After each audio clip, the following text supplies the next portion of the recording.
Hello everyone, and welcome back to another Stratagoy video. Today, or in this video, we're going to be covering Gloomspite Gitz, the faction focus that we got from the Warcom article. In contrast to the previous two that we've done, and of course Lumineth is a little bit separate, we're now beginning the factions that aren't in the launch box, and that of course means that we're going to be seeing less of a focus on those. And just a little bit, I think it's probably healthy to look at these articles as more of a teaser for what's coming than to take it too seriously as, wow, the whole army got nerfed. And I say that because we're about to look at probably the most nerfed army out of the four that we've seen, plus Lumineth. Jonas, you did a full review on Lumineth. Do you feel like Lumineth got hit as hard as Gitz did? No, but I didn't need it as much. Sure. Sorry, Gitz Yeah, players. as we mentioned in another video, Gitz came after a big upgrade, in a ridiculous upgrade from their 2.0 battle tome to their 3.0 book, and it's constantly getting nerfed. Points raises, rules changes, all kinds of things. And unfortunately, it seems like they went that direction again. But if we're looking at the big picture, like I said at the end of the Skaven video, we don't know what the rest of the book's going to look like. Imagine that the spider side of the battle tome is really strong this time around, and we just don't know that yet. Interesting. Squigs have been dominating for quite a while, and toning down the Squigs is totally fine for me when they got a year and a half, 2 years-ish of really strong play. Like, I have a mainly Squig army myself, and I really had a great time playing with them, and I'm glad that they were good because they weren't good in the 2.0 book. Yeah. So maybe all good things have to come to an end, and there's some kind of revolution that's going on here. But before we get on to the Git stuff, guys, thank you so much for following all of our videos. We really appreciate it. Hopefully you guys are all happy with that. We're getting back on the bandwagon here with covering stuff, and we're super excited. I don't want to speak too much for Jonas, but I'm super excited about 4th edition. So Same here. thank you. Yeah, keep up with us. Keep commenting down below, and let's get this 4th edition hype train going. Yeah. Battle trade time. All right.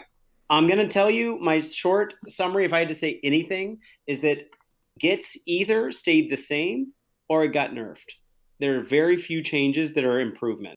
And just to warn those people out there that for some reason are not checking the articles, that's what's going on.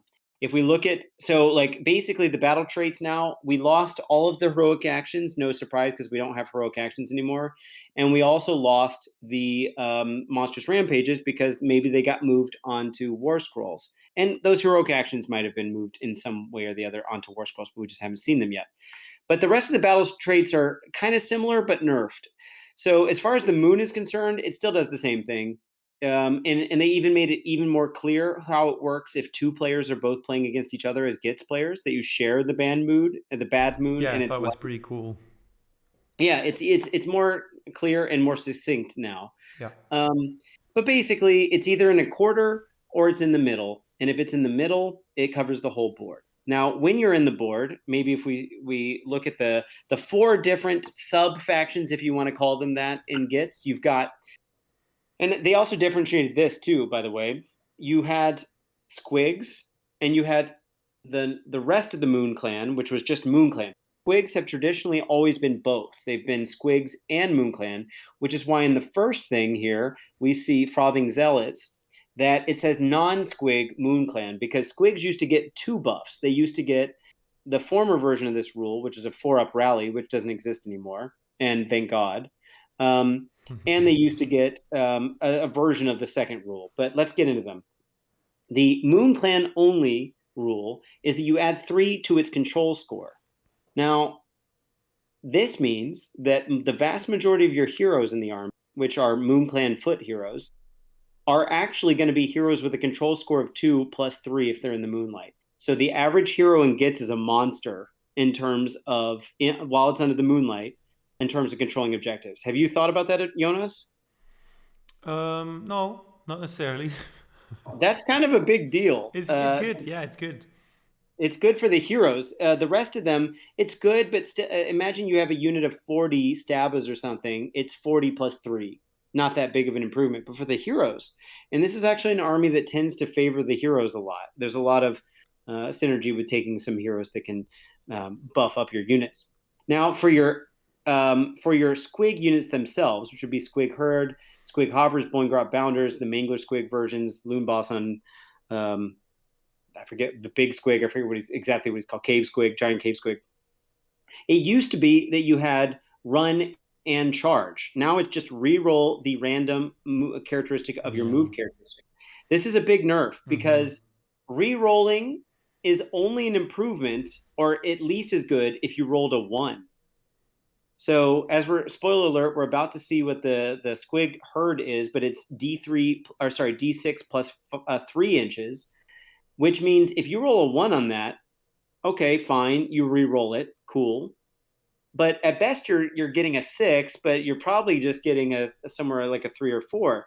But say that you rolled a 2, you might actually get worse. So it might actually it's a risk reward mechanic now instead of helping you be more reliable.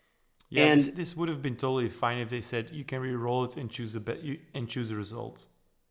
100%. Or if it just said kind of like Soulblight has with like if your charge roll is less than a 6, it counts as a 6, something like that. Yeah. Like if it's less than a 4, then it counts as a 4. That would be fine. Trogs stayed exactly the same. They had +1 to save roll. Period. Great. Which is actually some sort of improvement, Ryan, because there's much less ways to increase your saves now. True. Yeah. But in terms of the last addition to this one, in terms of what's on the page, same thing. Yeah. And Spiderfang, the same thing. But I'll make a point kind of like the one you just made, that it says critical hits are scored on unmodified 5s instead of 6s. But it used to say only for the spider venom attacks. And it could be, we haven't seen them yet, but it could be that there's a Spiderfang unit that has like exploding hits or something else that scores crits. And now that goes off on a 5. So who knows? It depends on what those war scrolls look like. Jonas, how do you feel about these changes? Yeah, it's a little bit like the classical, GW giveth and taketh away. The waxing and wane of the moon, I suppose, even.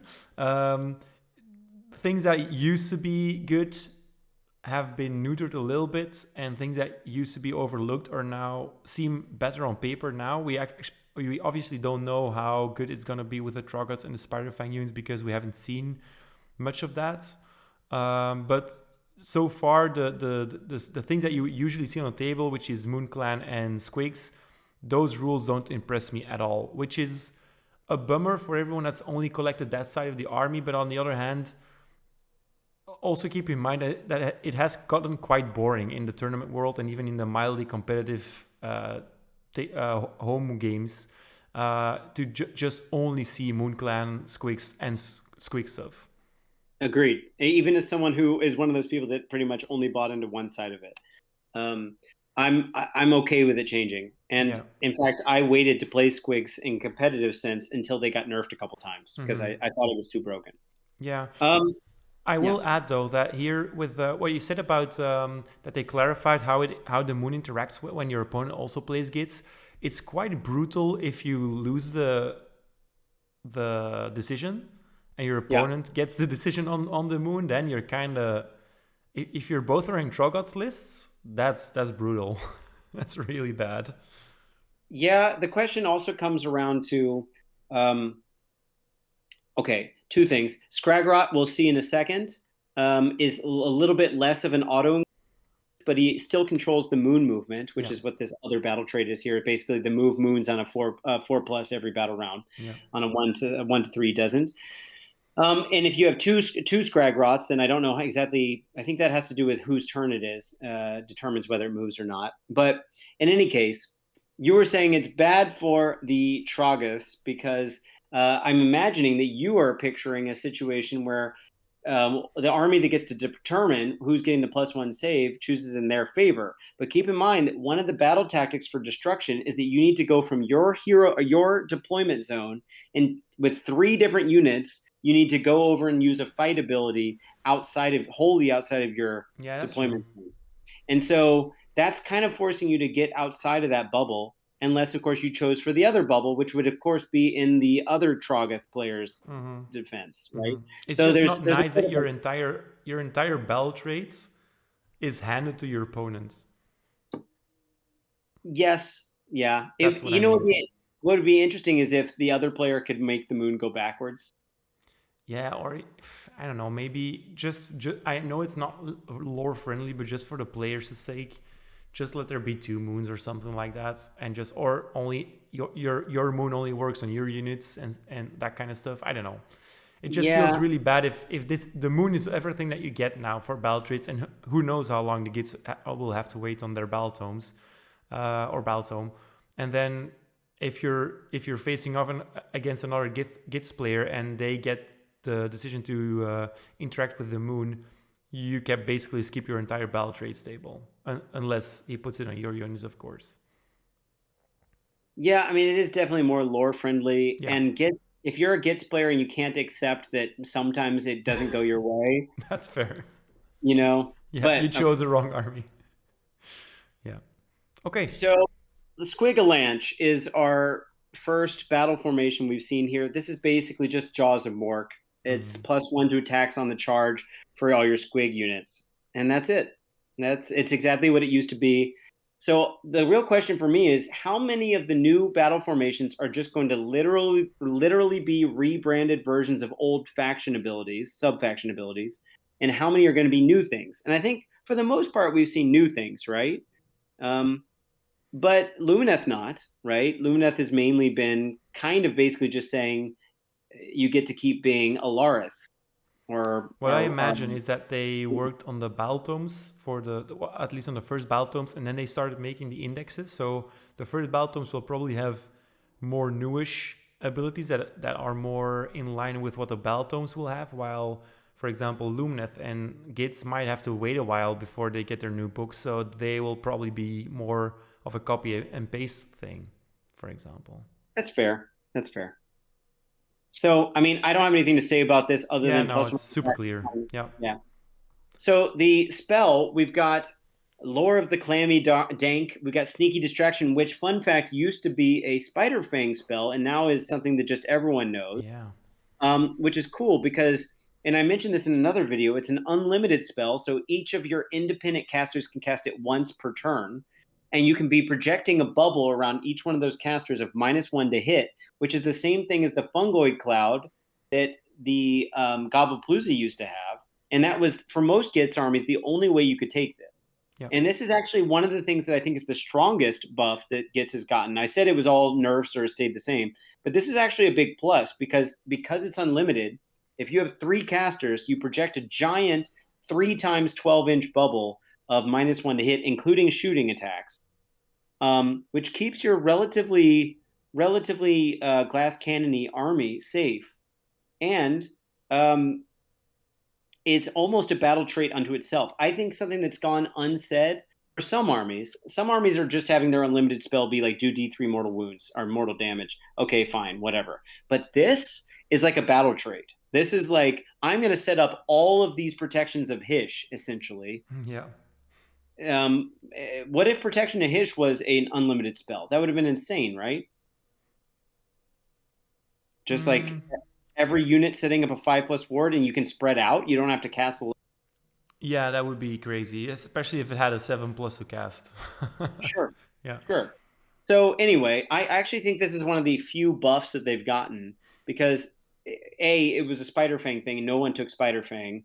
And B, the only other way to generate it was around one unit, which was your Gobbapalooza, which we'll be looking at shortly.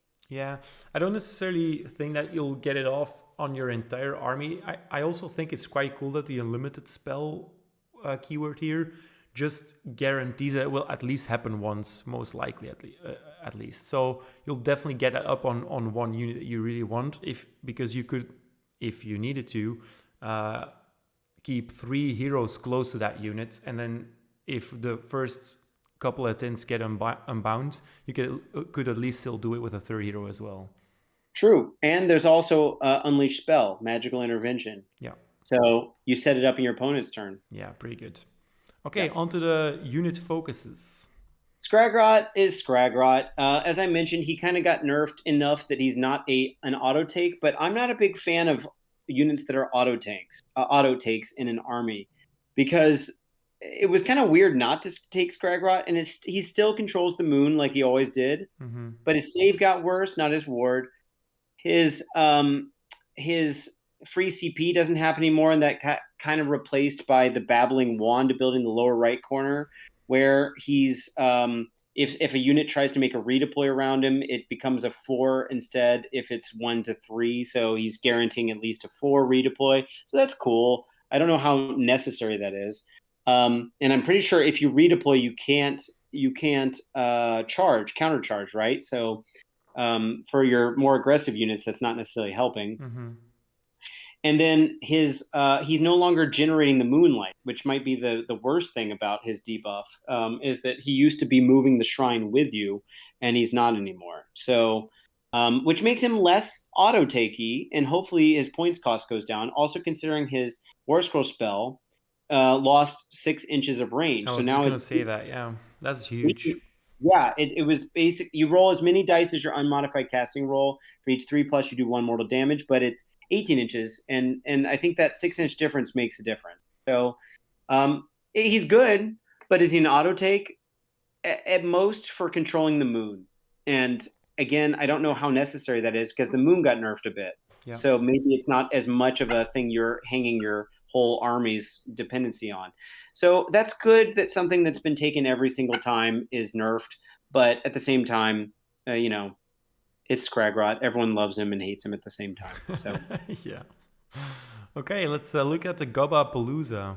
Man. Now, Gobbapalooza used to be a 2-caster because there were 2 wizards in the unit. And I'll go ahead and say the best buff that Gobbapalooza got, and I'm hoping it's the same for the Cities of Sigmar unit that's similar, the Command Corps, is that you no longer have to keep track of your models. Yeah. So let me fast forward to why.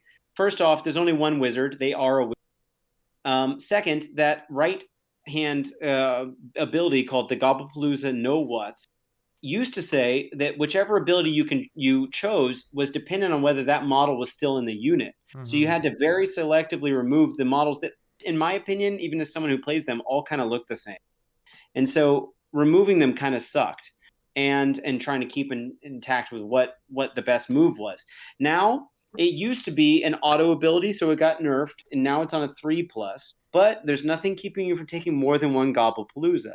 So you could take multiples, and if, for redundancy's sake, you really need to get a couple of these off, say you don't get your 3-up roll, then you just get to try it again with the other one. There's nothing that says you can't try it again with another unit. And there's nothing right now that says you can't stack them, but maybe that's in the core rules. The other thing is, say that you did have them around for redundancy, both of them go off, and you just choose 2 different abilities. And the abilities are still very similar. One of them is +1 to run and charge rolls for a unit. Another one is +1 to rend characteristic of its weapons, which means shooting as well, if they happen to have shooting. And another one, Mesmerize, used to be a spell. This replaced the old rule that was better for, I think it was +1 to hit and wound for a Gitz hero, but no one used that.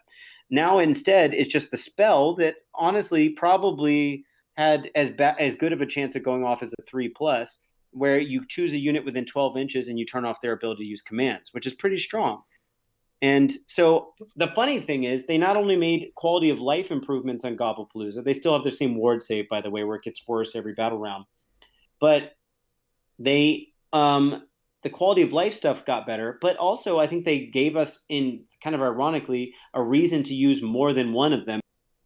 Really depends on the price, the points cost. But keep in mind, I think the current Vanguard box has a Gobbapalooza in it, which means if you bought more than one of those, you do have more than one Gobbapalooza. And so maybe you've been looking for a reason to run more than one, and now it kind of makes sense. What are your thoughts, Jonas? I was actually pretty down on them when I first read their War Scroll, because you take this unit completely for the Gobbapalooza Know What's, and it only happens on a 3+, so that's 2/3 of the time. And if it's quite an expensive unit, it just sits there, right? Even if it's a 1-cast wizard, I don't necessarily think it's that impressive. But then it also got me thinking: they still have 3 wounds each, So there's 5 guys in it, I think. Mm-hmm. So that's 15 Yep. wounds on a 4+ ward. And now that every model doesn't necessarily have a specific ability tied to them, you only need to have one model left to completely use this ability as a full unit still. Yes.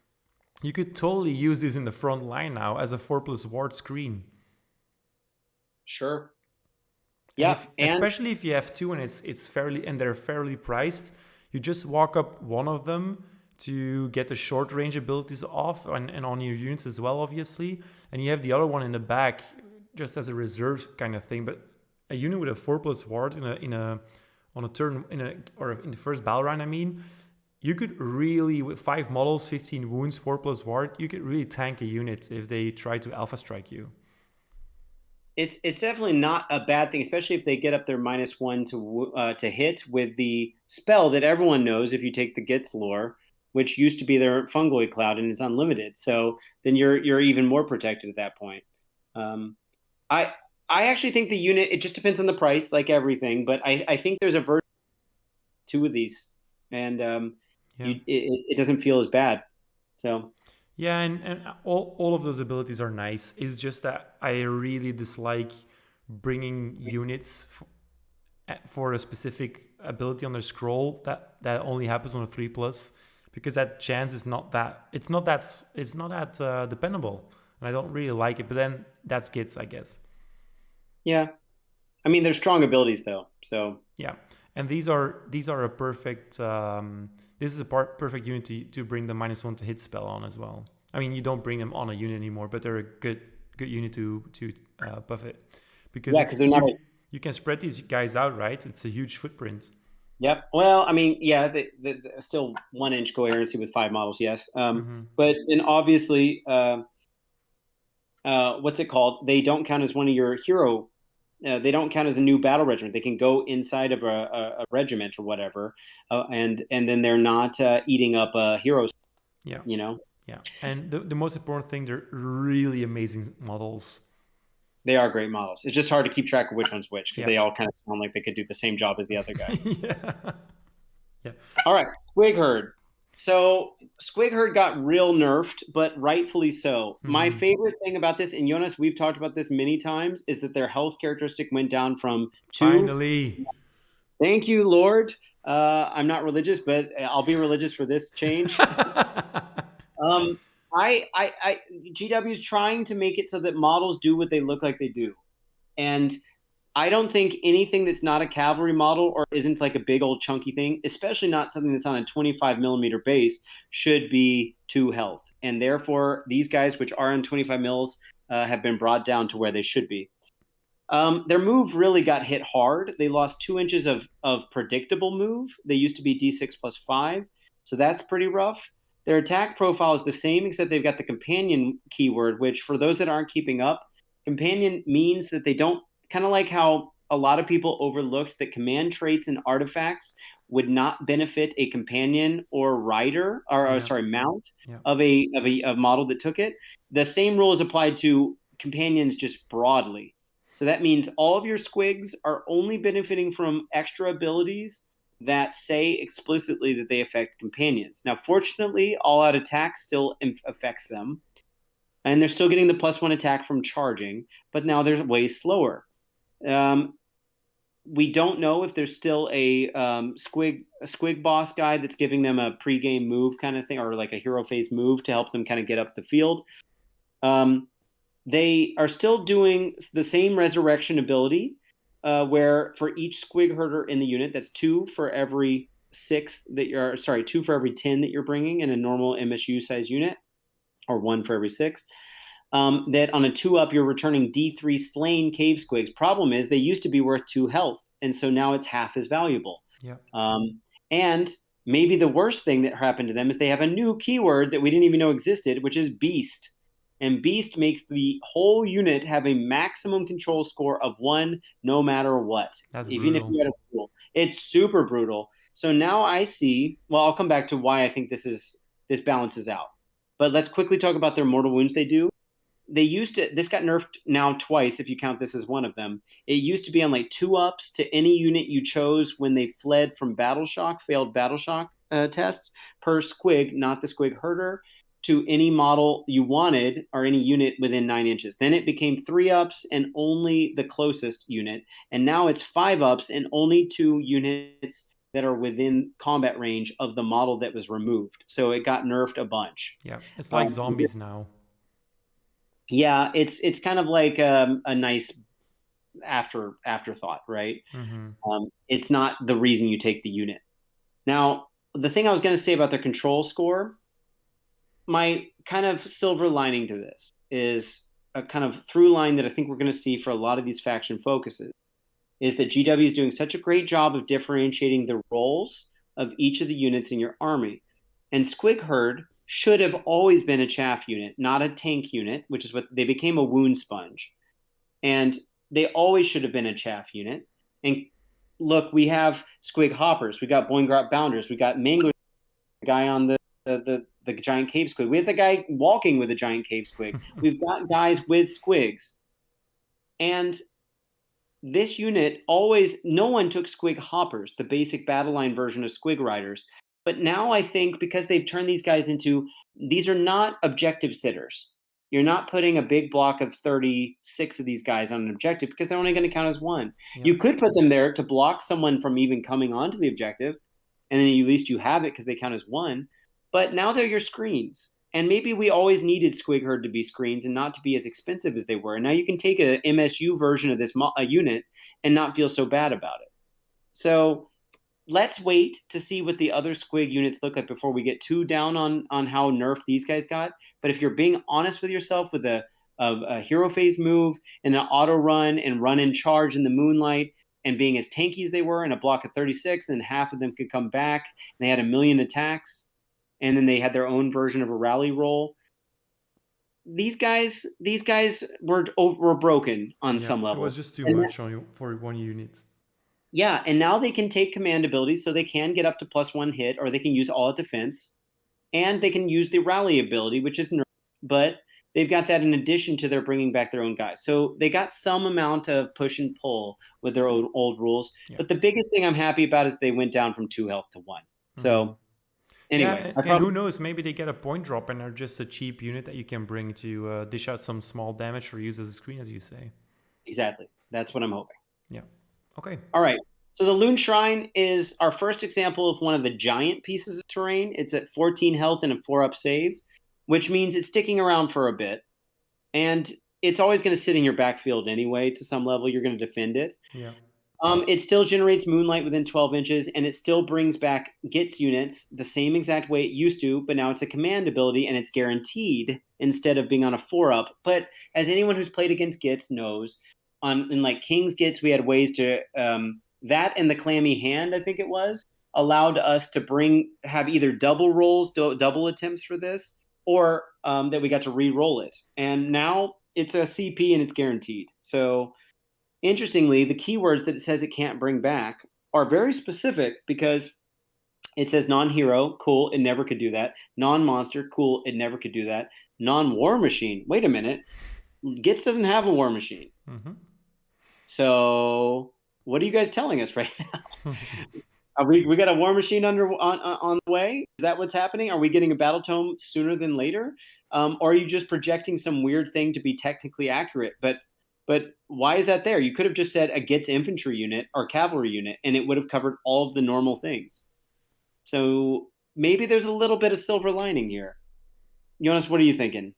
Yeah, I was actually really wondering about that war machine as well. I was like, do I just don't know the Gitz roster enough to not remember what war machines they have? But yeah, I'm happy that you confirmed that there is no war machine for the Gitz now. You know, it could also just be that they place a war machine keyword on things that aren't necessarily war machines in a strict way. I wouldn't really know what units are eligible for that kind of consideration in the current roster, but that could still be a thing. I think it's like some kind of new imagination of Doom Divers or something like it, or some kind of catapult that has a risk-reward mechanic. I have to imagine that's what it's referring to, because why not just say infantry cavalry? Yeah, Doom Divers would be really cool though. Such a characterful unit. Yeah. So let's quickly scroll down to the Troggoths and then close it out because Yeah. we're going on.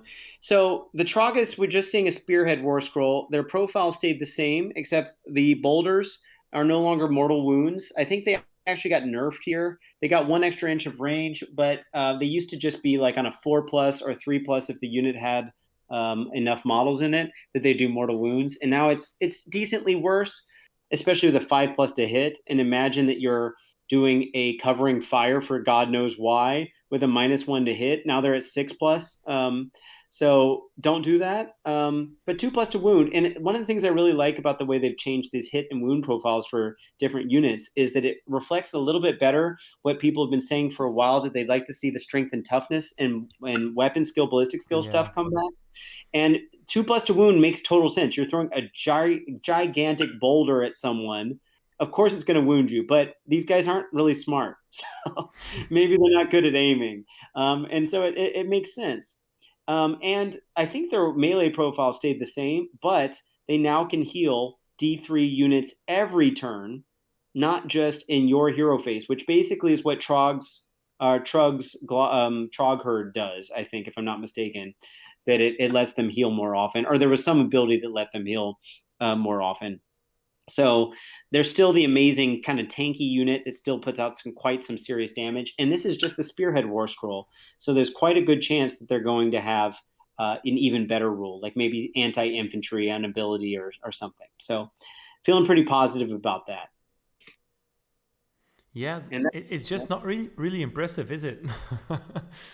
it's just what they always have been doing, though, Mm-hmm. and double the amount of healing. So, um, you know, considering that they still get +1 save, like you said, in Moonlight, then they're going up to a 3+. Yeah. Can't complain. Yeah. So, yeah. Okay. So that's all I got to say about Gitz. Jonas, you want to wrap us up here? Sure, yeah. So, guys, thank you so much for watching and listening. We're really trying to work through all of these faction foci. Focuses. So if you want to stay up to date and maybe you just want to hear us chat a little bit about that stuff and reiterate something that you might have already, thought about, but then, hear it in a different kind of way, you could definitely go check out the other focuses as well. We have this playlist where you can see all the focuses for 4th edition. So definitely check that out and leave some comments and likes, please, because it lets us know what we're doing well, that we're doing well. And it gets us noticed by the algorithm, so more people can get to see our stuff. Thank you so much for your support, as Ryan already mentioned. And on to the next one. Bye-bye.